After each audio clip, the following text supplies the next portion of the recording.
We left off talking about Tom Walker's wife running off with their silver things that they had in their home, and what people thought. So it says here, while others surmised that the tempter had decoyed her into a dismal quagmire on the top of which her hat was found lying. In the confirmation of this, it was said a great black man with an axe on his shoulder was seen late that very evening coming out of the swamp carrying a bundle tied in a checked apron with an air of surely triumph.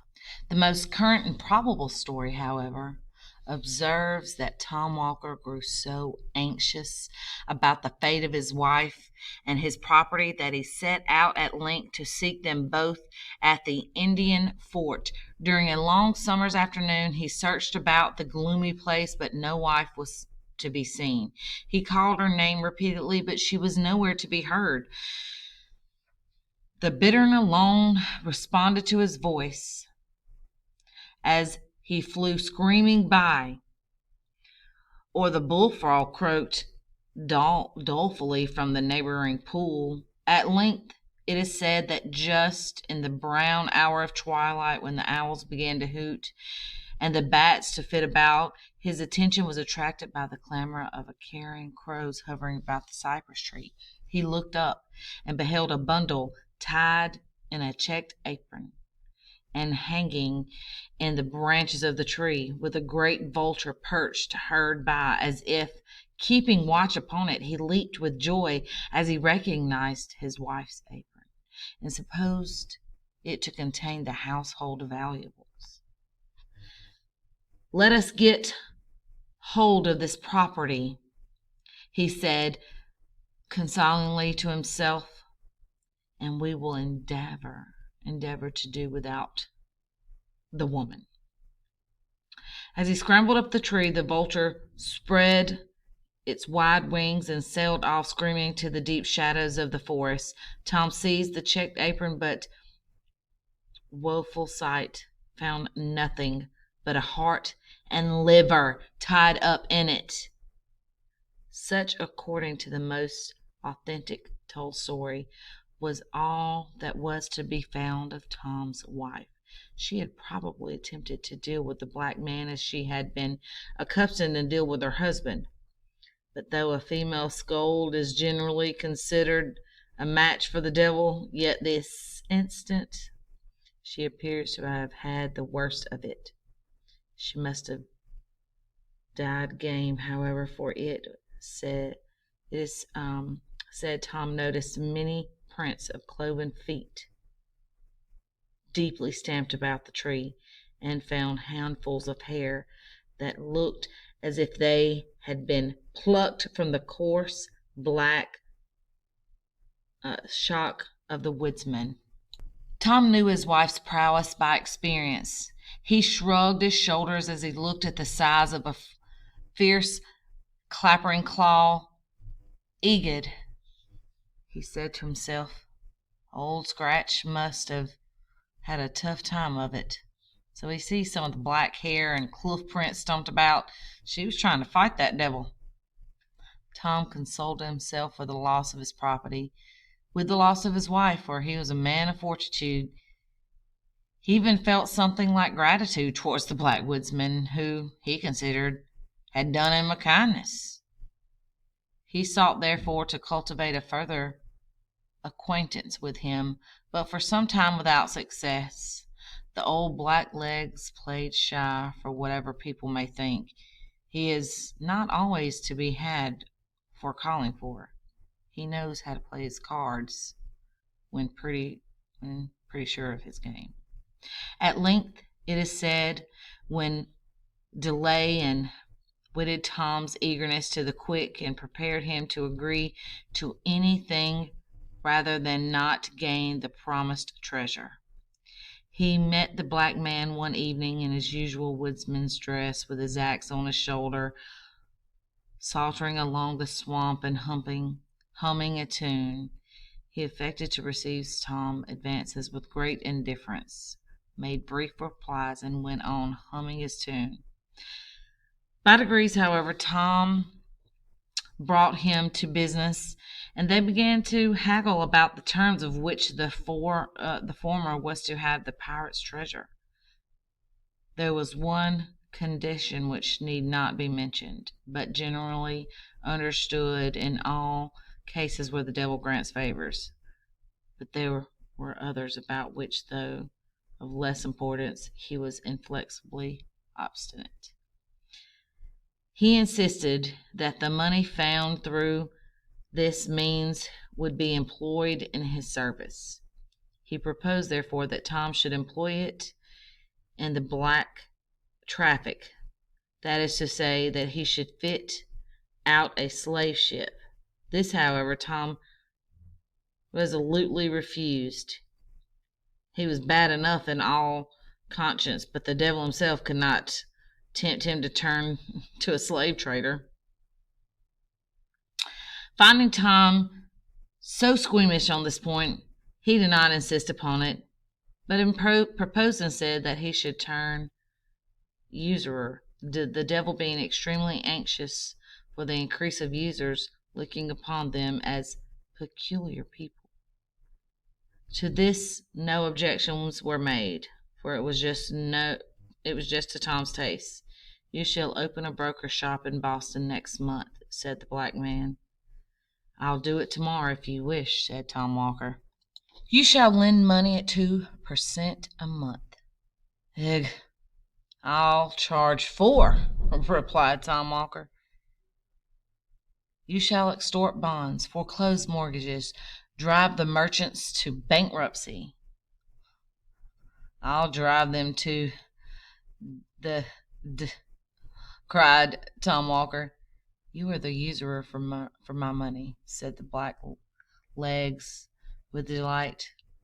"When will you want the rhino?"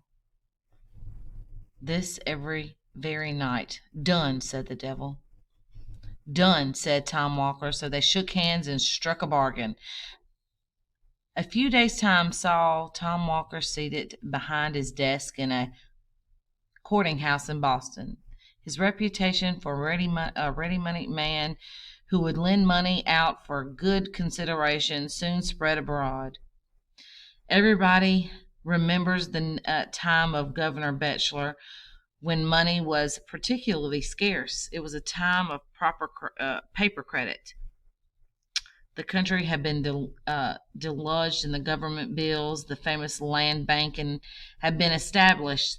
There had been a range of speculating. The people had run mad with schemes for new settlements, for building cities in the wilderness, and jobbers went about with maps of grants and townships and Eldorados lying nobody knew where, but which everybody was ready to purchase. In a word, the great speculating fever which banks out every now and then in the country had raged to an alarming degree, and everybody was dreaming of making sudden fortunes from nothing. As usual, the fever had subsided and the dream was gone off, and the imaginary fortunes with it. The patients were left to doleful plight, and the whole country resounded with the consequent cry of hard times. At this prosperous time of public distress did Tom Walker set up an usurer in Boston. His door was soon thronged by customers, the needy and the adventurous, the gambling speculator, the dreaming and the jobber, and the thriftless tradesman, the merchant with the cracked credit. In short, everyone driven to raise money by desperate means and desperate sacrifices hurried to Tom Walker. So this usurer is like a banker. These were just beginning to be popular, and everybody was borrowing and everybody was owing everybody money till everyone kind of just fell broke. And here comes Tom Walker, ready to lend people money again. We still have to do this when we buy cars and homes, and even when we use a credit card. Thus, Tom was the universal friend of the needy and acted like a friend in need.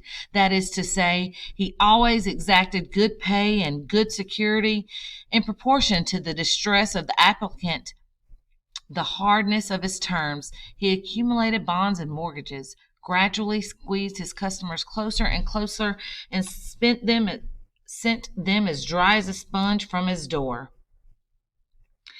In this way he had made money hand over hand, became rich and a mighty man, and exalted his cocked hat upon change. He built himself a vast house out of the ostentation or the boastful display, but left greater part of his unfinished and unfurnished out of parsimony or stinginess. He even set up a carriage in the fullness of vanity, though he nearly starved the horses which drew it, and his ungreased wheels groaned and shrieked from the axles. You would have thought you heard the souls of the poor debtors he was squeezing. So he was loaning people money, but he was kind of stingy with it and paying people that worked for him and keeping upkeep on the things he had. He wanted the money just to have the money, not necessarily to spend it. As Tom waxed old, however, he grew thoughtful. Having secured the good things of the world, he began to feel anxious about those of the next. He thought of the regret in the bargain he had made with his black friend, and set his wits to work to cheat him out of the conditions. He became, therefore, all of a sudden a violent church-goer. He prayed loudly and strenuously as the heavens were to be taken by force of lungs. Indeed, one might always tell when he had sinned, and most during the week, by the clamor of his Sunday devotion.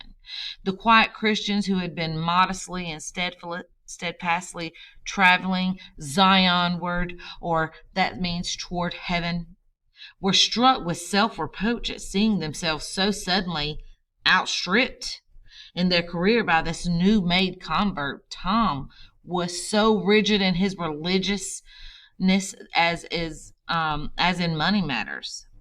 He was a stern supervisor and censor of his neighbors, and seemed to think every sin entered up in their account became a credit on his own side of the page. He even talked to the expediency of reviving the persecution of Quakers and Anabaptists. In a word, Tom's zeal became as notorious as his riches. Still, in despite of all his strenuous attention to forms, Tom had a lurking dread of the devil. After all, he would have his due, that he might not be taken unawares. Therefore, it is said that he always carried a small Bible in his coat pocket. He had also a great folio Bible on his counting house desk, and would frequently be found reading it when people called on business. On such occasions he would lay his green spectacles on his book to mark the place, while he turned around to drive some unsearched bargain. Some say that Tom Walker grew a little crack-brained in his old days, and that fancying his and approaching, he and his horse newly shod, saddled and bridled, and buried with his feet uppermost, became, he supposed that he at the last day the world would be turned upside down, in which case he should find his horse standing ready for mounting, and he would be determined the worst to give his old friend a run for it. This, however, is probably a mere old wives' fable, and he really did take a precaution. It was totally superfluous, at least to say the authentic old legend, which closes this story in the following manner.